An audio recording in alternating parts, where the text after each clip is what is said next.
Okay, so in this essay, we're going to look at three specific causes which led to the start of the Civil War, and we're going to assess those causes to see what impact they had on the start of the Civil War.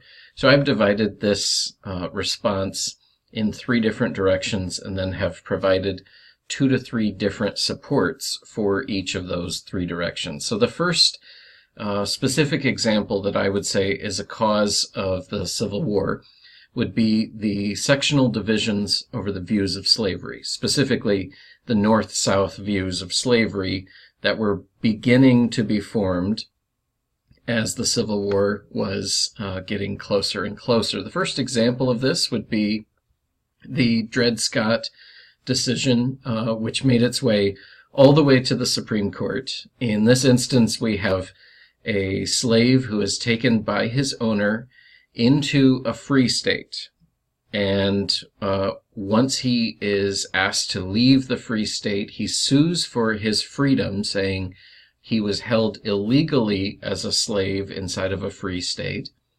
The case actually makes its way all the way to the Supreme Court. The Supreme Court does not agree with Dred Scott, even though the evidence is strongly in his favor. The Supreme Court rules that Dred Scott should remain a slave for this reason only. He was not an American citizen, therefore he couldn't sue in court. It was a distinctively racist decision that the Supreme Court introduced, and it provoked a strong outcry in the North in frustration over how slaves were continuing to be treated. The second example that I would give of the divisions would be John Brown. John Brown, strong abolitionist, so strong in fact that he was willing to take the lives of those who held slaves. He was willing to do whatever it took to end slavery and free slaves from particularly in the South. He was willing to go into the South and actually murder slave owners, lead raids against plantations to free slaves, and was seen as an example of the strong, growing hatred of slavery in the North. In the South, he was executed for his actions. In the North, he was viewed as a martyr, though, by the execution that took place.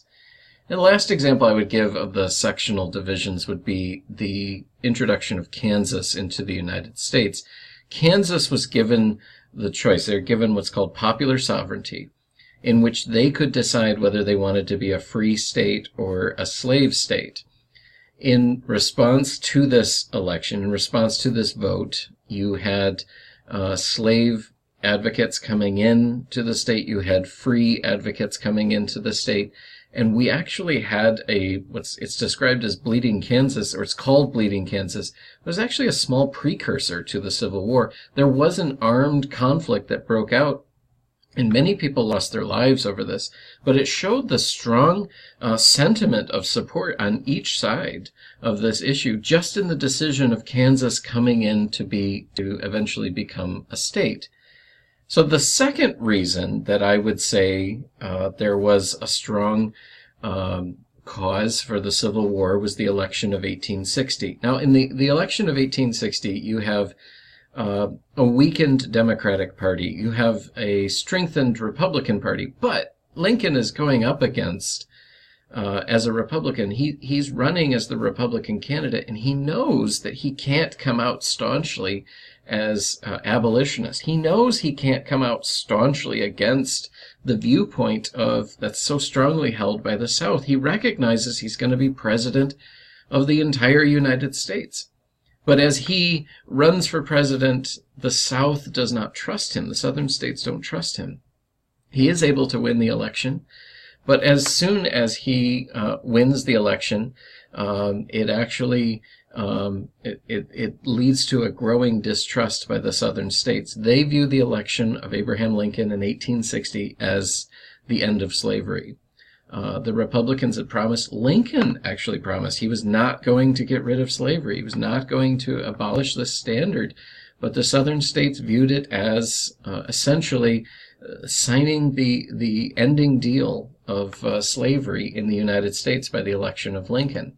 which goes on to prompt the secession of initially South Carolina, and then 1 month later, Mississippi, Florida, Alabama, Georgia, Louisiana, and Texas. We will have a few other states join in once Abraham Lincoln declares war against the Confederacy. But these states are prompted to secession as a result of Lincoln becoming president. Again, another precursor, another cause of the Civil War. The final cause of the Civil War that I would point to is the formation of the Confederacy. As these states begin to secede, they don't just secede from the Union, they actually form their own country. And their formation of another country is a strong motivating factor for Lincoln to realize we have to deal with this. This isn't something that we can ignore. So the Confederate States issue a proclamation of independence, which officially separates themselves from the United States. Their constitution in the Confederacy is very similar to the Constitution that we see in the United States, but it does issue very strong decrees. First, that they are separated from the United States. Each state has freedom from other states. There wouldn't be a strong federal government as there was in the United States. And there was a guarantee that slavery would never be abolished in the Confederate territory.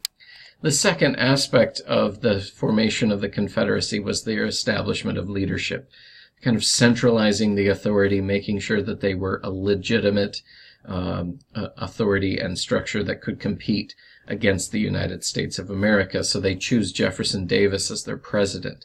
They form a military. One of the interesting aspects of the South and one of the interesting aspects of the Confederacy was that they did actually have a very strong military base. 7 of the 8 military colleges in the United States were actually located in these states that had gone into rebellion. And then very famously, Robert E. Lee is chosen to be the commanding general of the Confederate Army after he had turned down the option to be the commanding general of the Union Army. All right, that's it for all of the causes, or 3 of the causes, not all of the causes, but 3 of the causes which we could identify and say led to the start of the Civil War.